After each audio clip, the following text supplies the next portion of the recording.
Hey guys, it's Tahira, and today I'm doing another books I've read recently video. So the last one I did was just about a few weeks ago, but I've read like about 8 books since then, so I decided to do another one. I have been reading a lot more since like I did my last one. I've read 8 books since then, which is usually not normal for me in about a month. But it's because I am on winter break from school, so I've had like a lot of time to just read. So I hopefully this like reading pace stays up like throughout the rest of the semester when it starts next week, but we'll see. I'm just taking advantage of the time that I have right now. But yeah, I have 8 books to talk about that I'm just gonna go ahead and start with. The first one is one of my first books of the year that I gave like 2 stars, and that is Iron Flame by Rebecca Yarros. This one is of course the highly anticipated sequel to Fourth Wing, which came out last year. And both books actually came out last year, so like that's kind of crazy. But yeah, Fourth Wing was of course like so popular. Everyone was talking about it. It was truly like the book of the year in terms of like hype. So I was super excited. I read that one. It was actually one of my best books of the year. I really enjoyed it and had a lot of fun reading it. And then I was super anticipating this one, but this one was just so disappointing, and I think my disappointment just caused it to be like one of the worst reads of the year, because I was like, after the ending of Fourth Wing, I was so anticipating this book, but it was just such a disappointment. I talk about it more in my worst books of the year video, so I'll link that down below if you want to see that. But this one is just, I don't know, the editing is just off. It's too long. It's about 600 pages, but there's a lot of nothing that happens. The pacing is really slow for the first half of the book, and then a bunch of stuff happens, and then nothing happens for another like chunk of the book, and then suddenly everything happens towards the end. Honestly, the way the book ended, also like I'm not at the edge of my seat like waiting for the next book. Honestly, like it was just so bad that at the end I just didn't end up caring about what was really happening. Also, Violet and Xaden's relationship is just terrible in this book, because in the first book you can really feel their chemistry and their spark, but in this one they've just like, they're kind of at this weird, at odds with each other, where they kind of hate each other. Not hate, but like they don't like each other because they're keeping secrets from each other, but then they also want to be together. It's just very confusing, and they're just having the same old conversations again and again and again. So yeah, I just, after Fourth Wing, this is just a huge disappointment. I'm gonna pick up the 3rd book just to see what it's like, and I'm hoping that it's a little bit better than Iron Flame. But yeah, I was just really sad with this book. The next one is a book I got from the library that I read super quickly, and that is The Only One Left by Riley Sager. My sister is actually currently reading this one, but this one is a thriller by Riley Sager. He's a pretty well-known thriller author, and I haven't actually read any books by him, so I was really excited to pick this one up after all the hype that this one got last year. This one follows a girl named Kit, and she is a caretaker, but she got suspended for a certain reason, and now she's coming back to work, and her first job is to work for this, care for this woman named Lenora Hope, who is like this really old lady now, but in her past she was accused of killing her entire family, and she was the only one left, so everyone thought it was her. And she's kind of been silent this entire time. She hasn't really talked about that night and what really happened. So now that Kit goes and starts taking care of her, Lenora for some reason is like, I'm gonna tell you everything, I trust you. So it's like kind of the unraveling of the story of that night. This one I gave 4 stars and had a lot of fun reading it. It was just a really fast-paced and fun thriller. A lot of people say that this one is pretty safe when it comes to thrillers, like it employs a lot of well-known tropes and plot devices, which I can totally get if you're really into thriller and read a lot of it. I'm sure this is like pretty standard, but as for someone who has never really read that much thriller, who's just kind of getting into thriller for the past like year or so, I thought this was really fun. And since I don't really read a lot of thriller, like I don't really know what's like well known in the genre and what's not, so like for me it was a good reading experience. There are a lot of twists and turns and reveals, and some parts kind of got confusing at the end with the reveals because there was just so much whiplash going on and so much happening. But overall I thought they were all pretty well done. Some of them were more predictable than others, But overall, I had a really great time. The only thing is I wish the ending was a little bit more darker than it was. It was a little too happily ever after for me, which I guess makes sense for the story, but I wish I had like a little bit of a darker, more sinister ending. But again, 4 stars. It was a really solid book and I'm really glad that I read it. Then I finished the last book of a trilogy. I feel like this is the quickest I finished a trilogy in a while, but that is the Final Gambit by Jennifer Lynn Barnes. This is the 3rd and final book to the Inheritance Games trilogy, which I have started. I read like the entirety of this trilogy this year, and I thought it was really fun. The Inheritance Games, not this book, but the first one follows this girl named Avery, and she is this poor girl who's basically living out of her car, and then one day she finds out that she has inherited all this money, like $40 billion or something insane like that, from this random guy who died and gave all of his inheritance to her. But obviously when she goes to get the inheritance, the guy who died, his entire family's there, and they were expecting to get all this money, so they're like, who's this girl that just came out of nowhere and is stealing our money? So they think she's like some kind of con man trying to steal their inheritance. But then there's like a bunch of riddles and clues because the guy who died was really into that some sort of stuff, and he leaves all these clues and riddles for them to solve, and she's trying to figure out that why she got all this inheritance. But yeah, this was kind of the continuation of the story. They're trying to figure out obviously more things related to the family and how Avery is like connected to everything.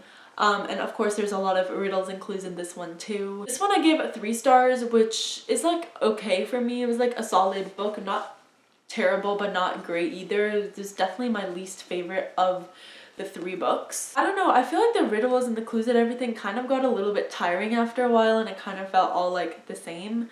I don't know, after 3 books it felt just kind of exhausting about how many like different clues there were and how I'm trying to solve them.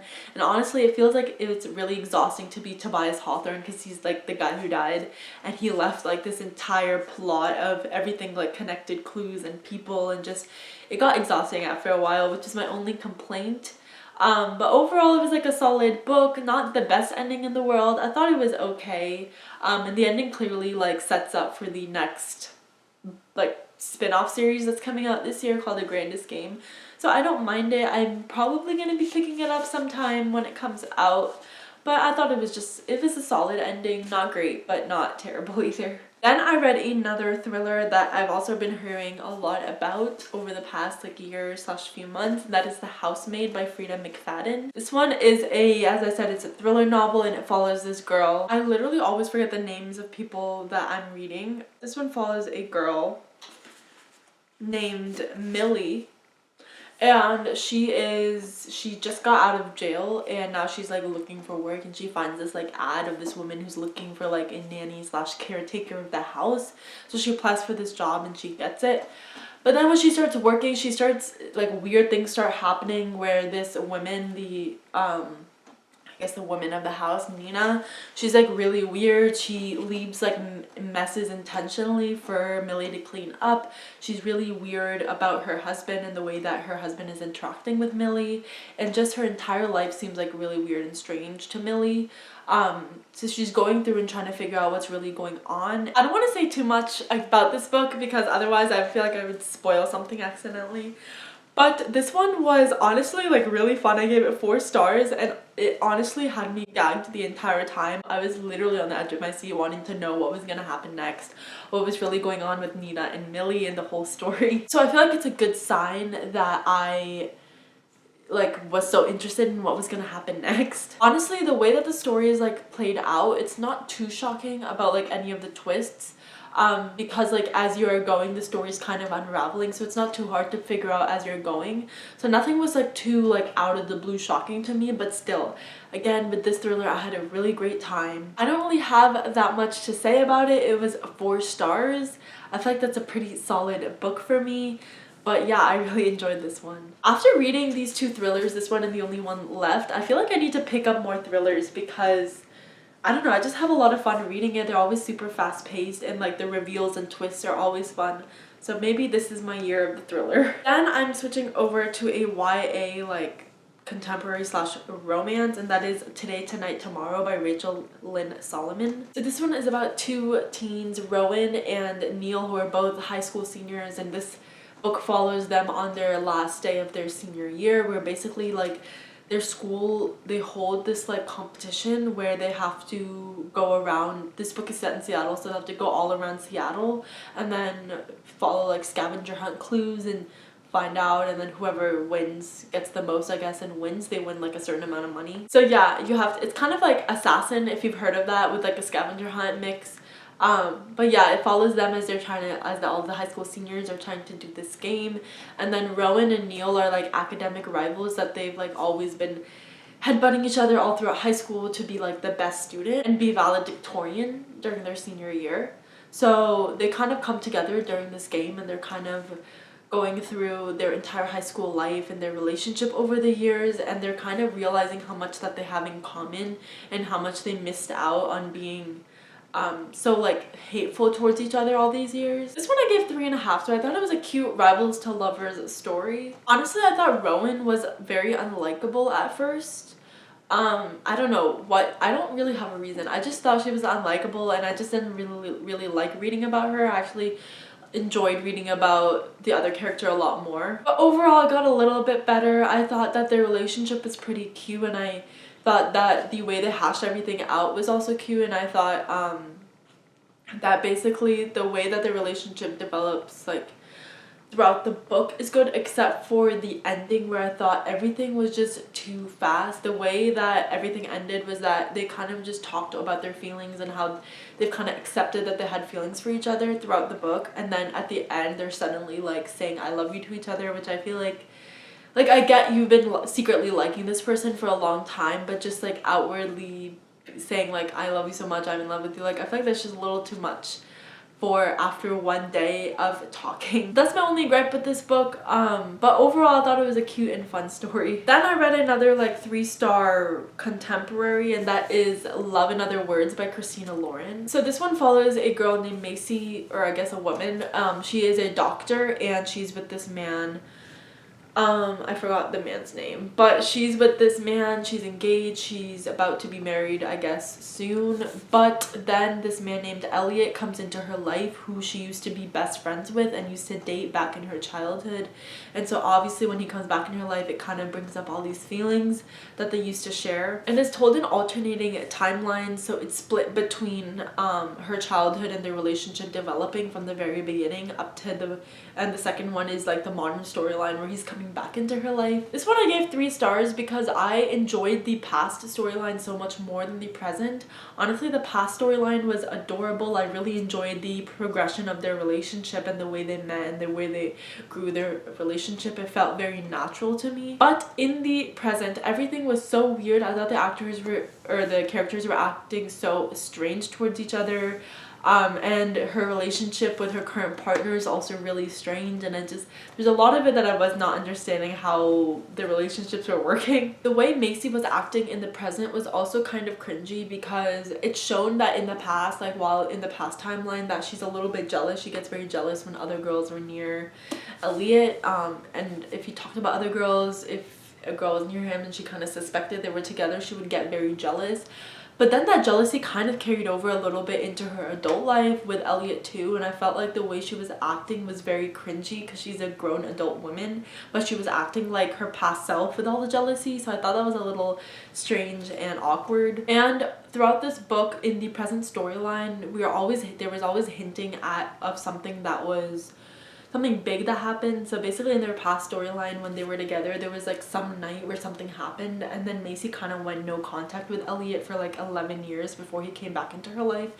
So Elliot comes back and he's like, I want to talk about what happened, like I don't know why you just up and left.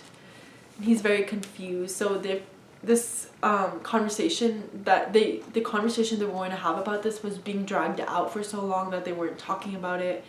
And obviously I knew eventually they were going to talk about it, but I think at the end, like, everything got resolved so quickly. Even though the reason that she like did stop talking to him was so sad and heartbreaking and emotional, and I can give it that credit, but overall I thought the entire issue that was being dragged out for so long got resolved too quickly for me. And also the switching felt very often. It was like the chapters were pretty short, so it was like every other chapter, where it would switch timelines every chapter, so it just felt like very rapid fire whiplash, but not much was really happening. It was kind of dragged out in the middle a little bit. So overall, I enjoyed the past storyline a lot, and I just really love that storyline, and I think that the two characters are adorable in that one. I just was not the biggest fan of the present timeline. The next one is one I read for a video, which hasn't come out yet, but will be probably in the next couple of weeks sometime, but that is Red Queen by Victoria Aveyard. This one is, of course, a popular YA fantasy that came out many years ago when YA, like dystopian fantasy, was becoming popular, and of course I read it during that time. But I'm doing a video where I'm rereading like old favorites from like high school / middle school, and seeing kind of how they hold up to my current reading tastes and standards. So I read this and I gave it 3 stars. It's honestly not terrible. I enjoyed my time reading it. I had a lot of fun. It's not very like super high stakes, except like towards the very end, and I thought the romance build-up is absolutely trash. So that's my one complaint for this, but overall I like enjoyed it. It wasn't too bad, but I'll have more thoughts in that other video. And the last book that I have read, that the most recent one that I just finished, is one that I regret reading, and that is one for another video where I read dark romance for the first time, and that is Haunting Adeline by H.G. Carlton. My first thought is absolutely not, because this book is just 1 star for me, but it's absolutely terrible in regards to the topics that it kind of covers. Like, I get that people like what they like, but like this is just, I feel like maybe I just didn't know what I was getting myself into, and I truly think that I did not know what I was getting myself into when I started this book, but it was just a lot darker and a lot more assaulty than I was expecting. Yeah, again, you'll probably hear more of my thoughts in that other video, so keep an eye out for that. But yeah, those are all the books that I read in the past like month or so. I would say 3-ish, 4-ish weeks. Let me know down below if you read any of these books, as of course I would love to know your thoughts. But yeah, that is it for this video. Hope you enjoyed, and I'll see you next time. Bye!